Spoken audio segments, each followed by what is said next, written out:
الشيطان الرجيم بسم الله الرحمن الرحيم قل أعوذ برب الفلق من شر ما خلق ومن شر غاسق إذا وقب ومن شر النفاثات في العقد ومن شر حاسد إذا حسد صدق اللہ العظیم۔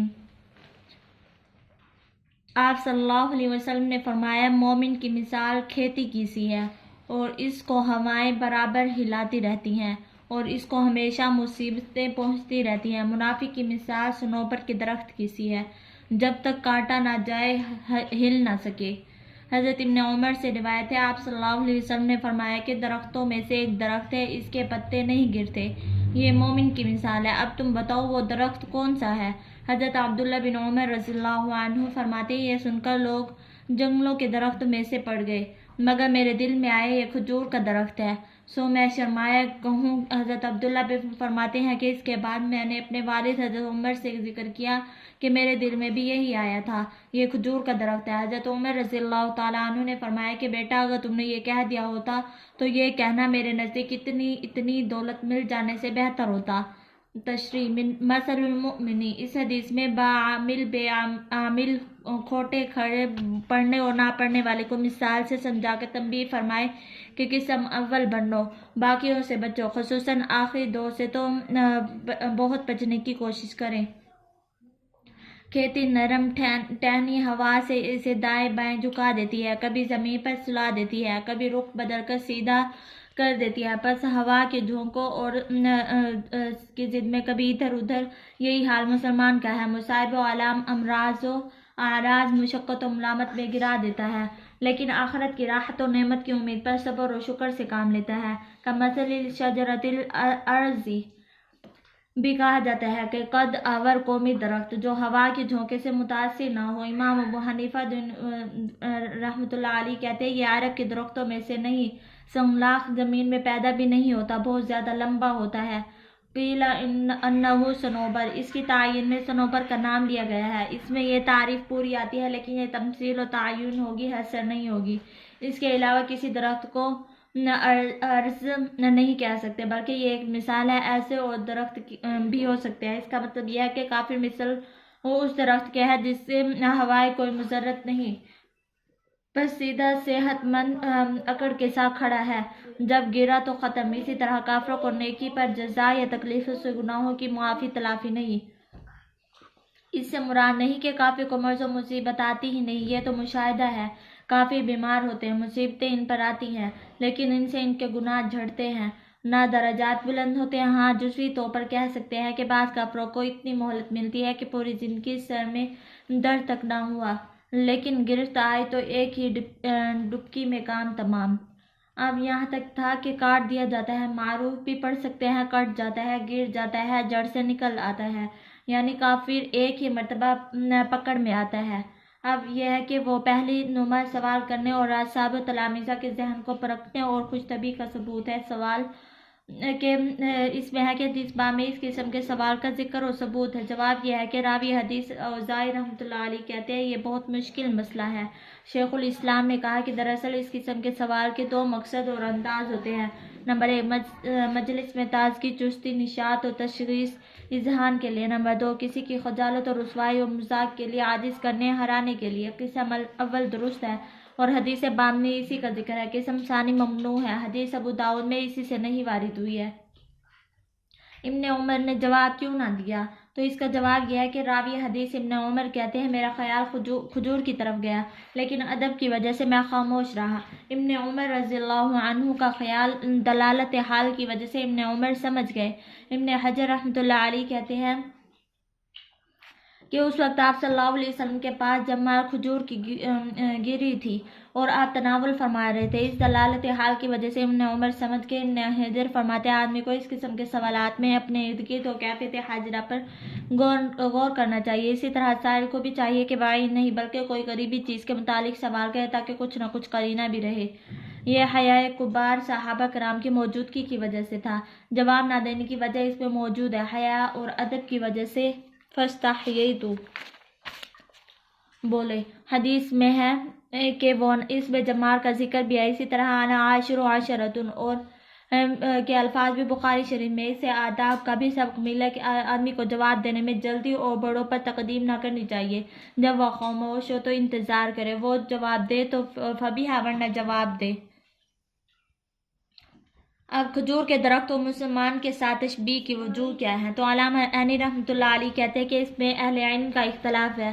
بعض کہتے ہیں کثرت خیر کی وجہ سے کھجور کے ساتھ تشبیہ ہے، اس کا سایہ پھل پورا سال رہتے ہیں، بخلاف دوسرے وہ درخت و پھلوں کے موسم کے مطابق ان کا سایہ بھی ہوتا ہے، پھل بھی موسم ختم ہوتے ہی پتے جھڑ جاتے ہیں، پھل ختم ہو جاتا ہے۔ کھجور کا پھل بسم مزنب رت تمر ہر قسم سے استعمال ہوتا ہے، پورا سال ملتا ہے، بلکہ یوں کہیں کہ جب سے کھجور پیدا کی گئی آج تک ختم نہیں ہوئی۔ اسی طرح اس کے پتے، شاخیں، چھال، تنہ، خوشے سب استعمال میں آتے ہیں، اور شہتیر اور نمایاں سب کھجور کی خصوصیات اور فوائد ہے بیانی۔ اسی طرح مومن بھی کثرت خیر و حسنات و بھلائیوں کا مجموعہ ہے، اطاعت، حسن اخلاق، صوم و صلاۃ، مدارات، صدقات و زکوٰۃ، مسابقت وغیرہ میں بہت اعمال ہیں۔ مسلمان ہر وقت ان میں مصروف عمل رہتا ہے، کھجور کے پھل کی طرح پورا سال بلکہ پوری زندگی اعمال میں گزارتا ہے۔ لیکن بعض کہتے ہیں کھجور کا سر جب کاٹ دیا جائے تو ختم ہو جاتی ہے۔ مسلمان کی مثال بھی ایسی ہی ہے، باخلاف دیگر درختوں کے کہ دوبارہ ہرے بھرے ہو جاتے ہیں۔ بعض کہتے ہیں کھجور تعبیر اور جفتی کے بغیر بار آور نہیں ہوتی، یہ بخلاف دیگر درختوں کے دوبارہ ہرے بھرے ہو جاتے ہیں، اور جب اسے چیر کر دو ٹکڑے کر دیے جائے تو ختم ہو جاتی ہے، جیسے دل کے ٹکڑے ہونے سے آدمی مر جاتا ہے۔ وجہ تشبیہ نمبر 4، جب اسے 5 یہ ہے کہ کھجور بالکل طویل القامت بلند ہوتے ہیں، اور مسلمان کے اعمال اور روح بھی بلندی پر جاتے ہیں۔ اسی کی طرف اچھے کلمے، پاکیزہ کلمے اور نیک عمل بلند ہوتے ہیں۔ اب بے شک نیک لوگوں کا اعمال نامہ علیین میں ہے، ان میں سے بعض تشبیہات مطلقاً انسان کے ساتھ ہے، مسلم و کافر سب کو شامل ہے، واضح و افق پہلی دو ہیں۔ وقیل آخر، قرآن کریم میں بھی کھجور کو شجرہ طیبہ کہا گیا، اور کلمۃ طیب مسلم کے لیے۔ أَلَمْ تَرَ كَيْفَ ضَرَبَ اللَّهُ مَثَلًا كَلِمَةً طَيِّبَةً كَشَجَرَةٍ طَيِّبَةٍ أَصْلُهَا، یعنی کیا آپ نے نہیں دیکھا کہ اللہ تعالیٰ نے پاکیزہ کلمے کے عمدہ درخت بلند کے ساتھ کیسے تشبیہ دی؟ اس کی جڑ مضبوط اور شاخیں آسمان کی طرف بلند ہیں۔ زمانہ میں اللہ تعالیٰ کے حکم سے پھل دیتا ہے، اور پورا سال اس کا پھل رہتا ہے۔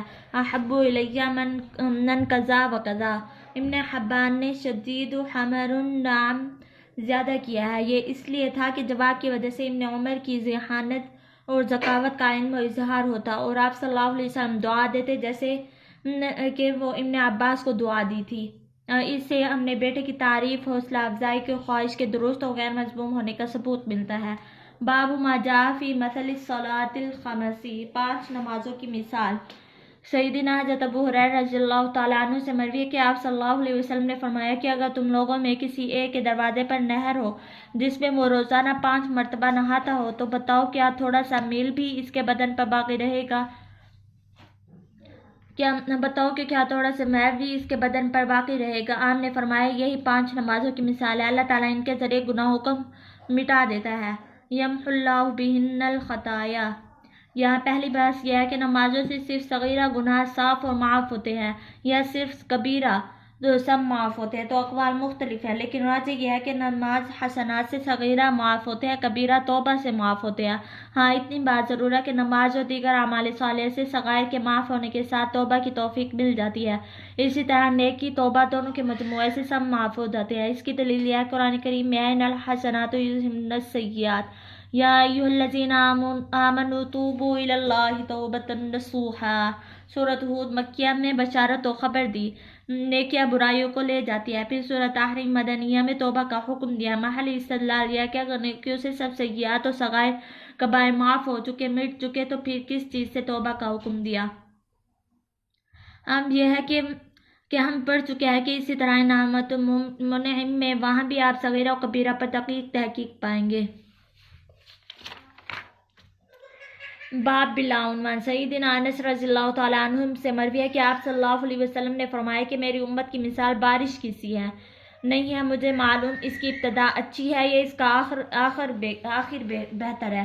تو اس باب میں عمار حضرت عبداللہ بن عمر سے روایت کرتے ہیں، وہ فرماتے ہیں لا یدرا اولہ خیر آخرہ، کہ بارش بسا اوقات آتی ہے، اگنے والی کھیتی کو دبا دیتی ہے اور کبھی لہلا دیتی ہے، اور اسی طرح کھیتی کو پانی کی ضرورت ہوتی ہے تو بارش سیراب کر دیتی ہے، کبھی کثرت مطر کی وجہ سے کھیتی ڈوب کر خشک ہو جاتی ہے۔